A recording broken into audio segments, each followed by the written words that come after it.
Hello, thanks for joining us. Coming up on today's show. I've won Muslim Woman of the Year, Asian Woman of the Year. Recently I was nominated as just Muslim of the Year. I'm waiting to get Muslim Man of the Year to complete the set. She received prizes and hate mail for her dark humour in the wake of the 9/11 attacks when she introduced herself with the line, "My name's Shazia Mirza," at least that's what it says on my pilot's licence. Several months after Paris was hit by terrorists, she's provoking laughter and more with her new show about life, love and jihadi brides at the city's La Java Club. The Kardashians Made Me Do It is inspired by 3 London schoolgirls who ran off to join the Islamic State organisation. Let's go meet Shazia Mirza.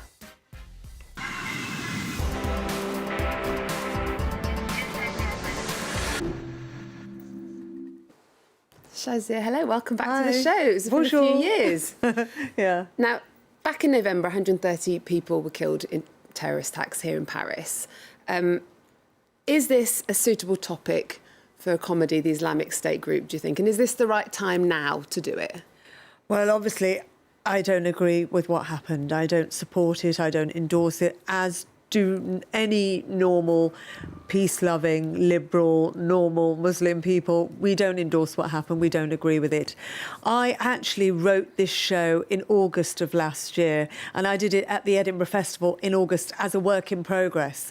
Even then, I didn't know, oh my God, are people going to laugh at this? Are people going to find this funny? So I built it as a work in progress, and I thought I'll test it out in Edinburgh, which is very safe. It's full of white, middle-class Guardian readers, you know, who don't really come to laugh, they come to learn. And they go, oh yes, this is very interesting. So it was a very safe environment. And it was a very small room, 42 seats in Edinburgh. And people loved it. I mean, the press loved it, the people loved it. So I thought, OK, I brought it back to London in October. I did 2 weeks at a theatre in North London. It sold out every night. Everybody was really interested in it, really liked it. At that point, I then changed the title to The Kardashians Made Me Do It, because when the 3 girls went to join ISIS from Bethnal Green in London, their parents were called into the Home Affairs Select Committee after they'd left. And the government asked the parents, why have your daughters gone to Syria? And the sister said, I can't understand why she's gone, you know. She used to watch the Kardashians. And that's what they told the government of our country. So I just thought that was hilarious and ridiculous. So I titled the show that.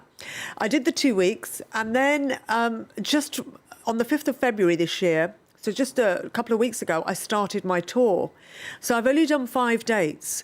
And Paris is one of them.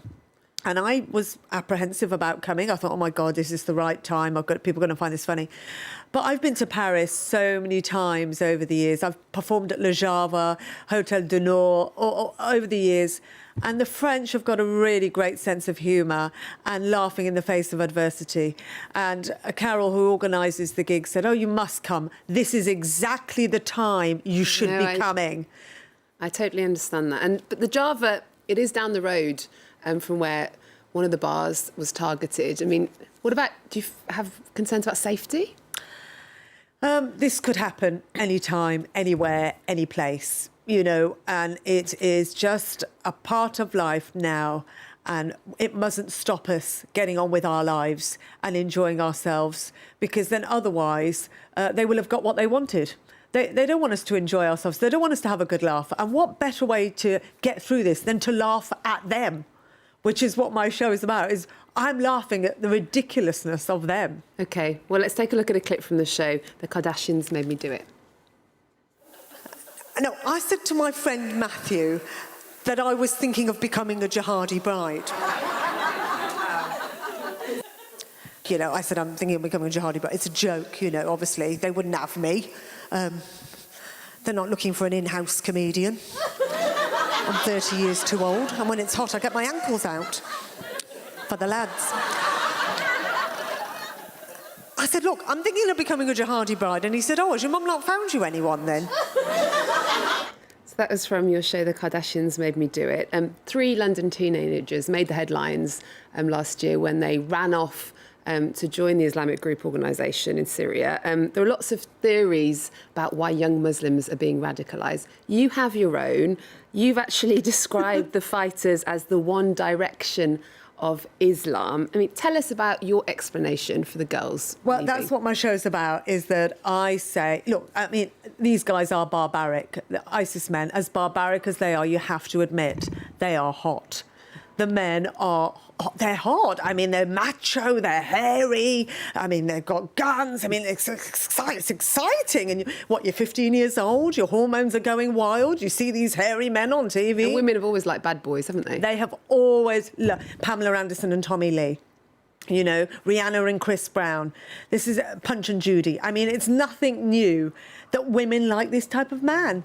And so that's what my show is about. And it is my theory, but it's not just a theory. I base it on a lot of fact, a lot of history, a lot of my own personal experience. And everybody that has come to see the show has agreed with me. I haven't had one person say to me, oh, I think you're talking rubbish. Everybody said women laugh their socks off when I say, oh, God, these men, as barbaric as they are hot. Women are just laughing, screaming.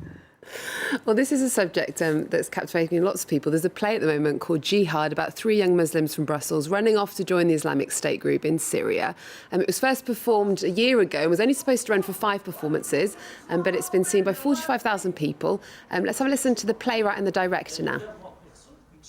I saw Marine Le Pen being asked what she thought about young people going to Syria. She replied that it doesn't bother her as long as they don't come back. I found that quite a shocking reaction because we need to try to understand why they go, because if we know why they go, they wouldn't go. As I'm not a politician but an artist, my only response has been to write this play. Now, the 3 men in the play, or the 3 boys, are very normal boys. They like Elvis, they like girls, and they like art. The play's actually touring schools in Belgium, and after the performance, the kids have a chance to talk about the content. Now, you were brought up in a devout family in Birmingham, or the Islamic Republic of Birmingham, as Fox News would like us to believe. Like the girls that ran off to Syria, you come from a very strict Muslim family.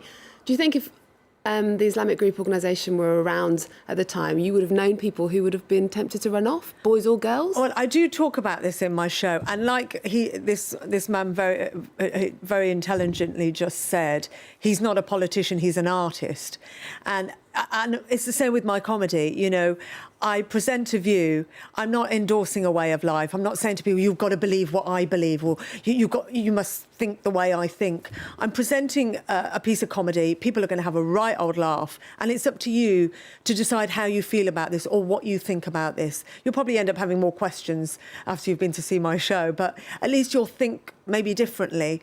And growing up, I do talk about my own personal upbringing. My parents were really strict. You know, I wasn't allowed out of the house. My parents were worried if I looked at a boy, I'd get pregnant.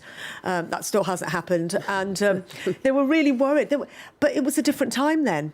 In the 70s and 80s, we didn't have mobile phones, we didn't have the internet, we didn't have Facebook, we didn't have Twitter. And as we know, ISIS use all these forms of media to recruit young people and to kind of what I call sexualise them. I don't think it's radicalisation. I think it's got nothing to do with religion. I think it's preying on young, vulnerable, hormonal teenage girls and saying, look, come over to Syria and you can get a jihadi Jack, John or Ginger. Marry one of us. We're really hot. That's how they sell themselves. It's got nothing to do with religion. And when you started out, you kind of made a name for yourself, joking about 9/11, or trying to make it a bit more humorous. After that, people kind of expected you to be a spokesperson, didn't they? Yeah. I mean, I talk about that in the show as well. Like, I get awards just for leaving the house. I get awards just for being brown. Oh, my God, it's a woman. She's out of the house. Oh, amazing. Let's give her an award. And I just thought, why are you giving me all these awards? I mean, I haven't even done it. I'm not even good at what I do. This was like 10 years ago. And I just thought, you're applauding me for being a brown woman out of the house, doing something. And then there was this thing about, oh, you have to represent all women. You have to represent all Muslims. You have to represent all brown people. The thing is, it was always white, middle-class, kind of Guardian-reading intellectuals that wanted me to represent my lot. It was never my lot that wanted me to represent my lot. My lot just wanted me to shut up, get off the stage and get married.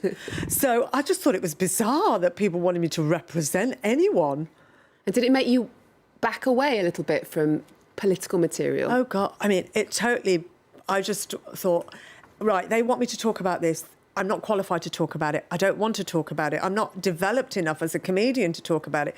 So I started talking about really silly things, you know, like facial hair, bleaching my moustache, being a hairy woman, all kind of really trivial things. And then I remember one day this journalist coming up to me saying, why are you talking about your moustache? I mean, there are so many more important things that only you could be talking about.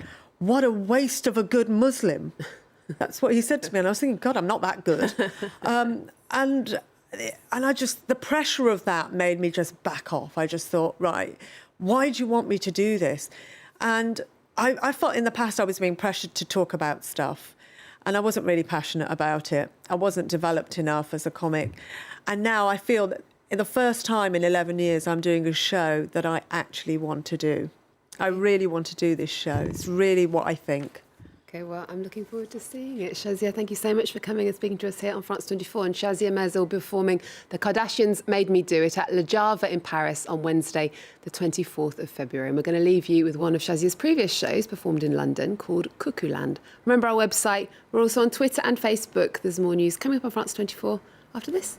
What happened is I had to go and apply for a visa at the visa office in Goswell Road. So I went in there and the woman said to me, where are you from? And I said, oh, I'm from England, I'm British. And she said, no. I